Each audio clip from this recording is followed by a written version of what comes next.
Hello everyone, good morning. তোমরা সবাই কেমন আছো? কমেন্ট করে কিন্তু জানিও। আমরা কিন্তু বেশ ভালো আছি। চলে আসলাম তোমাদের সাথে সোমবারের সকালে ছোট্ট একটা মিনি ব্লগ শেয়ার করতে। তা স্নান টান করে রেডি হয়ে নিচ্ছি, একটু যাব বাজারে। মানে আমাদের বাড়ির সামনেই কিন্তু ঠাকুরের ফুল বাজার সব কিছু আই ব্লক বাজার যেটা রয়েছে, সেখানে গেলে সমস্ত কিছু কিন্তু একদম হাতের কাছে, আমাদের বাড়ি থেকে বেশিক্ষণ সময় লাগে না। তা কালকে আনা হয়নি, কালকে সারাদিন ছেলে বাড়ি ছিল না। তারপর ৫টার দিকে বাড়ি চলে এসেছিলো, ওই জন্য ওর সাথে কালকে বাবু আসার পরে সবাই চা টিফিন করার পরে এতটাই সবাই ব্যস্ত হয়ে গেছি গল্পে, ওই জন্য আমার আর কিছু মনেই ছিল না যে কালকে সোমবার। দেবনাথবাবুকে মনে করিয়ে দিইনি আর আমারও মনে নেই।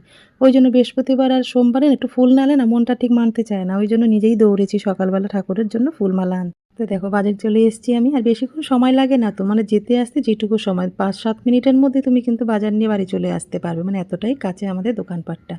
ওই জন্য একটু সুবিধা হয়েছে জানো তো, একা হাতে সংসার তো, সমস্ত কিছু তো নিজের মতন করে সকালবেলা করতে হয়। ওই জন্য দেখো আমি হাত পা ধুয়ে ঠাকুর ঘরে এবার যাব, বাকি পুজোটা সারবো। সকালে যাওয়ার সময় অনেকটাই কিন্তু আমি ঠাকুর ঘরের কাজ সেরেই গেছি। ঠাকুরকে স্নান করানো, ঠাকুরের জায়গা পরিষ্কার করা, ঠাকুরের বাসন মাজা, মানে বলতে পারো অনেকটা কাজই আমি গুছিয়ে রেখে গেছি। জানি তো এসে আমাকেই করতে হবে, সেই জন্য। তা সকাল থেকে রাত পর্যন্ত পুজোর কাজ বলো, সংসারের কাজ বলো, নিজেকে এতটাই ব্যস্ত রাখার চেষ্টা করি এখন, যাতে আমাকে ফাঁকা বসে থাকতে না হয়, যাতে আমার মাথায় উল্টোপাল্টা চিন্তা না আসে। মানে এত বছর আমি চেষ্টা করেছি মানুষকে কি করে খুশি করা যায়, কিন্তু আমি পারিনি জানো তো, যে আমি সবটা দিয়ে চেষ্টা করেছি যাতে মানুষকে আমি খুশি করতে পারি। আমার কাজ, আমার পুজো, আমার সব কিছু দিয়ে যেন আমি মানুষকে খুশি করতে পারি, কিন্তু আমি পারলাম না জানো তো। হার মেনে গেলাম বলতে পারো। মানুষকে খুশি করা আমার পক্ষে সম্ভব না।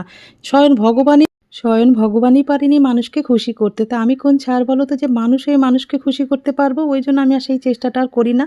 সেই চেষ্টা করা বেকার জানো তো, আমি যত কিছুই দেখাই না কেন মানুষকে কখনো খুশি করতে পারবো না।